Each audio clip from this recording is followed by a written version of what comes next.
Every currency in history promised safety. Almost all of them failed.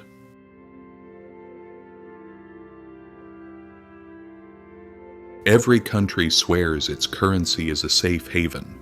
Every government claims that the promises it makes will last forever. And every time they are forced to confront the realities of history. From Rome to France, from the Confederacy to modern Lebanon, people woke up one morning and realized the same truth. Their savings had lost their value. Their salaries no longer meant anything. Their futures had been taken from them by the very systems they trusted. Collapses are not rare. Collapse is the reality. The real issue is not whether financial systems can fail.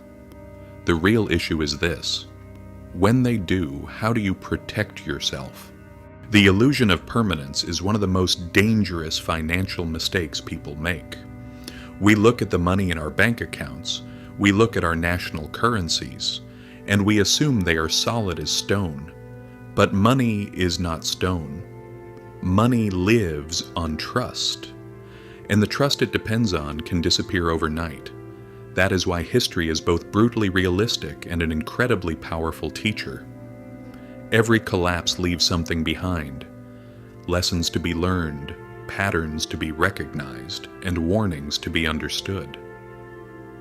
What truly protects our wealth, and what ultimately turns to dust? Do you know? If you look closely, you will notice something important. Those who emerged from these disasters without being destroyed were not the ones who trusted the most. They were the ones who doubted first. Doubt is the only truth. Let us consider the Byzantine Empire. The Eastern Empire that remained standing for 1,000 years, even after the western half of Rome collapsed. At the heart of its economy stood the gold solidus. It was so trusted that merchants from Europe to the Middle East and all the way to Asia accepted it without question. For centuries, it functioned almost like a global reserve currency. One would assume they were aware of Rome's silver denarius disaster. The story of emperors repeatedly debasing the currency until it became little more than tin coated in silver. We have mentioned this before. But no. Centuries later, Byzantium repeated the same mistake, this time with gold. They reduced its purity, thinned it out, and mixed in cheap alloys. At first no one noticed. Then trust cracked. The currency that had held Mediterranean trade upright suddenly turned into a political story.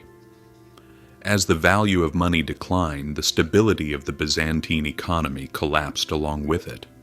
So what remained standing? Not paper promises, certainly not government decrees. Merchants who had accumulated real gold or land outside the reach of the empire preserved their wealth. Everyone else watched their money evaporate.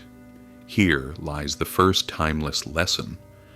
Governments always succumb to the temptation to dilute their money, and when they do, true value flees to assets they cannot counterfeit. But not every collapse arrives through monetary manipulation. Sometimes the blow comes from a place no one expects. In the mid-14th century, Europe encountered the greatest pandemic in its history, the Black Death. Between 1347 and 1351, nearly half of Europe's population died. Cities emptied, villages disappeared, trade came to a halt. Yet the economic picture was not pure catastrophe. Because when most of the labor force vanished, labor itself became valuable. Survivors demanded higher wages, people became scarce, while land and food remained relatively abundant. Those who had money, silver, goods, or simply the ability to work gained an advantage they could never have imagined. Lands that were once worth a fortune were sold for very cheap. People abandoned their homes and left. They were no longer cultivating their fields. For the survivors, the market became a buyer's market. Does this feel disturbingly familiar to you? There's a reason for that. During the COVID pandemic, we encountered what we call the modern version of this. Supply chains were disrupted. Governments printed trillions in order to prevent systemic collapse. So what do you think the result was? Those who owned assets accumulated more wealth. Those who lived on wages fell even further behind. In the United States, housing prices rose sharply. Stock markets recovered almost instantly. But millions of people wondered how they would pay their rent.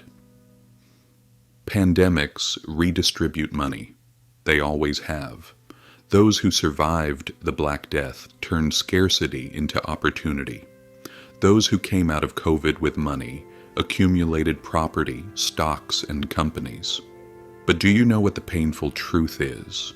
Crises reward those who are prepared. They destroy those who are not. But collapse does not come only through pandemics.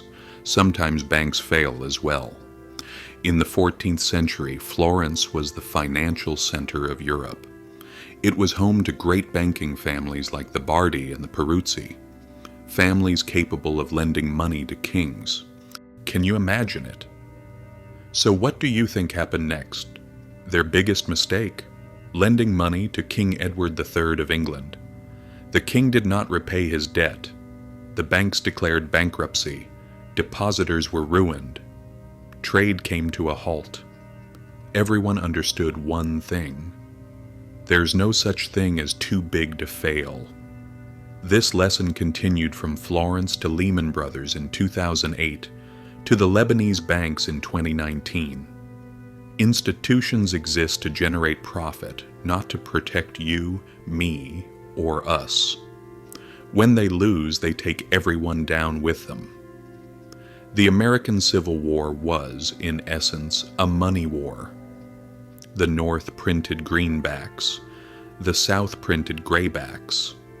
The more they printed, the more their value fell. Inflation in the Confederacy reached thousands of %. Wages lost their value before there was even time to spend them. Money was, so to speak, carried in sacks, yet it could not even buy a loaf of bread. So what was valuable at that point? Land, food, gold, everything that was real. The same situation occurred during the French Revolution with the assignat. The same situation occurred during the 1997 Asian financial crisis. The same situation occurred in Argentina, in Lebanon, and in 2008. Debt is a trap if it is obtained with someone else's money. When a storm hits, it is not the creditor who sinks, but the debtor. And yes, this is happening today as well. In Lebanon, people went to the bank and learned that their money did not actually exist. A 90% loss in value. A lifetime of savings turned almost into pocket change. In 2008, homes were taken and pensions were wiped out. In 2020, money was printed and asset prices skyrocketed. In 2023, banks came to the brink of disappearing overnight. So how do you protect yourself from this? There's no single answer, but there is a common attitude. Not blind trust, but real value. Gold, land, food, skill, liquidity. And the most important thing is this: the ability to produce. Money loses its validity, but production never does. Every crisis is a new transfer. From those who trust to those who prepare. From paper to reality. The question is this: when collapse comes, what will you have in your hands? A promise or real value?